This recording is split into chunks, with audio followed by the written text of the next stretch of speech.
Welcome to this explainer. Okay, today we are dissecting a truly staggering convergence of events from July 18, 2026. We're way past the days of generative AI just, writing quirky poems or making funny images. Artificial intelligence is now aggressively reshaping our physical world, it's rewiring the global economy, and it is fundamentally altering the fabric of the workforce as we know it. So let's dive straight into the data, the corporate maneuvers, and the massive geopolitical shifts unfolding right now. It all really starts with a massive question that completely frames this entire shift. What happens when AI stops being an experiment and literally becomes the foundation of the global economy? Because, make no mistake, that transition is a present reality. Human operating expenses are actively being traded for raw compute power, and silicon itself has become the single most valuable asset class on the planet. Part 1. AI's human cost.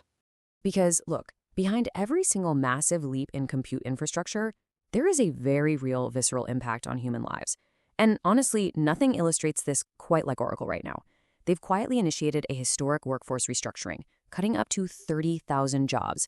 That is roughly 18% of their entire global workforce, just gone. And we're not just talking about administrative roles here. These cuts slice incredibly deep into core engineering, sales, and security units. But here's where it gets absolutely wild. The stark juxtaposition is that those 30,000 jobs, they weren't cut because Oracle is running out of money. Internal communications actually show they were cut specifically to redeploy capital directly into the $500 billion Stargate AI data center buildout. That's a massive partnership they're doing with OpenAI and SoftBank. We are quite literally watching a direct one-to-one transfer of wealth from human payrolls straight into AI infrastructure. And you can bet this underlying anxiety is spreading like wildfire. Over 4,500 Google employees, represented by the Alphabet Workers Union, just sent a petition straight to CEO Sundar Pichai. They're demanding strict severance guarantees, early buyout options, and crucially, structural protections. Why? Because internal AI tools at Google aren't just politely assisting developers anymore. They are actively maintaining the codebase themselves, and workers are feeling the immediate, very real threat of operational layoffs. Which brings us to part 2, the new compute economy. So that human cost we just looked at, that's essentially the fuel for a totally unprecedented financial paradigm. We're seeing a new reality called being collateralized by chips.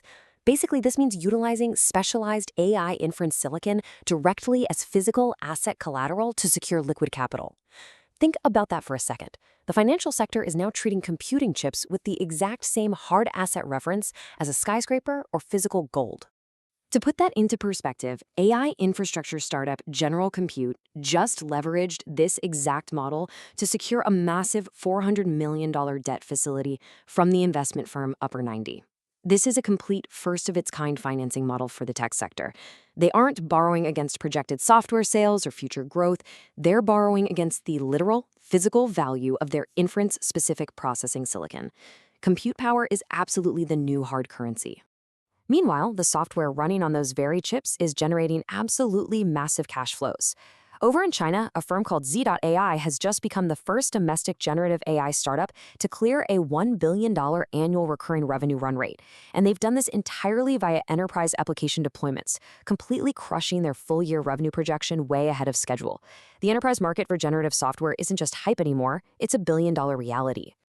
Now, obviously, big tech is fighting tooth and nail for those exact same enterprise dollars, and the tactics are getting pretty ruthless. Leaked roadmaps just revealed that Microsoft is finalizing Project Perception, which is a dedicated AI-native cybersecurity suite designed to compete directly with Anthropic's own Mythos Dive platform.